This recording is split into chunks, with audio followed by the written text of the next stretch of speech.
दोस्तों फिर से आप सभी का स्वागत है। आज आप सभी को हिस्ट्री का यूरोप में राष्ट्रवाद पार्ट 1 पढ़ाऊंगा। ये शुरू करते हैं।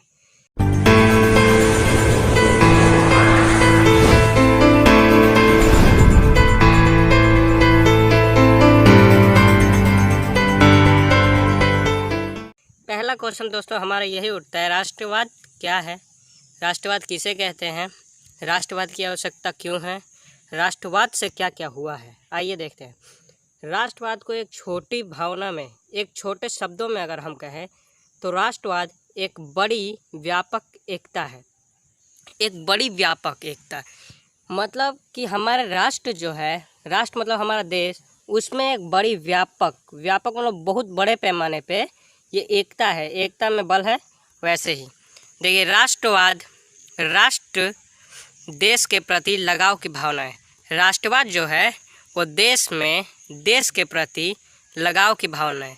किसी व्यक्ति में अपने देश के प्रति लगाव है तो वो राष्ट्रवाद की भावना से पोषित है या प्रेरित है।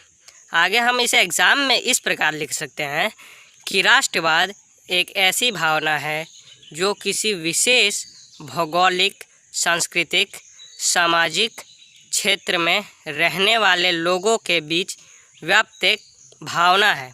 अर्थात राष्ट्रवाद अपने देश के प्रति लगाव की भावना है। मतलब दोस्तों हम ये कह सकते हैं कि राष्ट्रवाद जो है वो अपने देश के प्रति प्रेम को व्यक्त करता है। किसी व्यक्ति में बहुत ज़्यादा अगर प्रेम हो जाता है देश के प्रति तो राष्ट्रवादी कहलाता है। राष्ट्रवाद में दोस्तों भौगोलिक, सांस्कृतिक, हमारी जो भौगोलिक स्थिति है मैप के द्वारा या हमारी संस्कृति है, उससे हमें इतना ना लगाव हो जाएगा, इतना अधिक कि हम राष्ट्रवादी बन जाएंगे और अपने देश के लिए कुछ भी कर सकते हैं। ये हमारा पहला टॉपिक था। आइए आगे बढ़ते हैं। स्टेन जनरल क्या है? स्टेन जनरल जो यूरोप में था ये क्या है? तो 1789 की स्टेन जनरल एक आम सभा थी। ये स्टेन जनरल जो ये एक आम सभा थी जो क्षेत्र के सांप्रदायित्व का प्रतिनिधित्व करती थी। बाद में इसका नाम जनरल असेंबली कर दिया गया। मतलब ये एक सभा थी जो बाद में इसका नाम बदलकर जनरल असेंबली कर दिया गया। और वियना कांग्रेस क्या है? तो यूरोप के देश के राजदूतों का एक सम्मेलन था जो 14 जून से 18 सितंबर तक चला था। यह एक राजदूतों का जो सम्मेलन था ये इतने से इतने दिनों तक चला था। इसके बीच बहुत समझौते हुए थे। आगे बढ़ते हैं हम। तो उदारवादी से आप क्या समझते हैं? उदारवादी जो लोग होते हैं उनसे आप क्या समझते हैं? तो उदारवादी लैटिन भाषा से लिया गया है। उदारवादी जो शब्द है ये लैटिन भाषा से लिया गया है जिसका अर्थ होता है आज़ाद। और इसे क्या कहते हैं? देखिए, उदारवादी लोग तेज बदलाव की भावना को प्राथमिकता है। मतलब कोई भी बदलाव बहुत तेज़ी से हो उसमें उदारवादी लोगों को शामिल किया है। तेज भावना उनकी होती है। रूढ़वादी ये उदारवादी का जस्ट उल्टा है। देखिए, ऐसा राजनीतिक दर्शन जो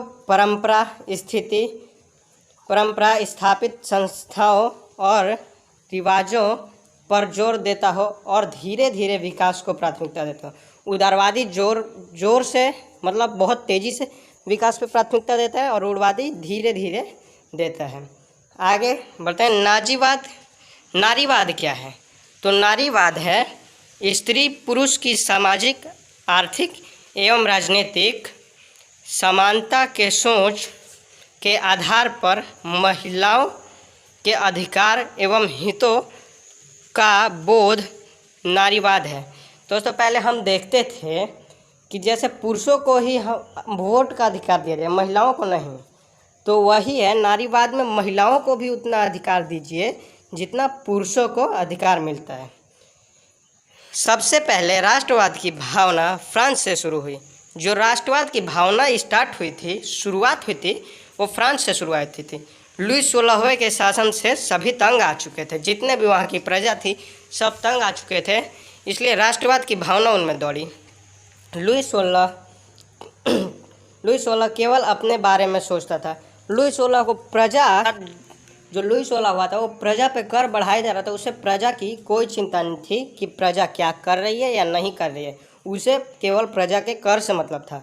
अरे जब उत्पादन ही होता है तो प्रजा कर कहाँ से देगी। प्रजा के पास क्रांति के अलावा कोई रास्ता नहीं था। अब प्रजा को एक ही रास्ता दिखाई दे रहा था कि हम क्रांति करें, और क्रांति वो अकेले कर नहीं सकती थी। तब प्रजा का साथ नेपोलियन ने दिया। नेपोलियन आया और उसने प्रजा का साथ दिया। इस क्रांति के द्वारा पूरे यूरोप में राष्ट्रवाद की लहर दौड़ गई थी। जो फ्रांस की क्रांति राष्ट्रवाद को जिसने जागृत किया, उसी के माध्यम से पूरे फ्रांस में राष्ट्रवाद की भावना प्रेरित हो गई। कोई भी प्रजा राजा के कर से दबना नहीं, मतलब जर्मनी हो या कोई भी राष्ट्र हो, वहाँ की प्रजा कर से नहीं दबना चाहती राजा के। नेपोलियन कौन था? तो नेपोलियन एक महान सम्राट था जिसने अपने व्यक्तित्व एवं कार्यों से पूरे यूरोप के इतिहास को प्रभावित कर दिया। मतलब नेपोलियन ने प्रजा को प्रभावित कर दिया था अपने कार्यों से। नेपोलियन अपनी योग्यता से 14 वर्ष में सेनापति बन चुका था। नेपोलियन कौन था इसमें अभी है, उसने कई युद्ध में फ्रांसीसी सेना को जीत दिलाई। वह फ्रांस के सेना के साथ आ चुका था, लेकिन वह लुई 16वां का विरोधी था और उसने फ्रांस को कई जीत दिलाई, जिससे प्रजा में उसके प्रति संतोष बढ़ गया। नेपोलियन का संतोष जब बढ़ा प्रजा के प्रति, तो नेपोलियन खुद ही लुई 16वां को फांसी चढ़ा दिया, क्योंकि वह सेनापति था और उसने अंदर अंदर बहुत कुछ कर दिया था। नेपोलियन का जब शासनकाल शुरुआत हुआ, उसे लुई 16वां को मारकर जब नेपोलियन ने फ्रांस में शासन शुरू किया, तो प्रजातंत्र को हटाकर राजतंत्र स्थापित कर दिया। जबकि प्रजा की मांग थी प्रजातंत्र, लेकिन उसने राजतंत्र को ही स्थापित रखा। राजा को मारा और फिर राजतंत्र स्थापित रखा।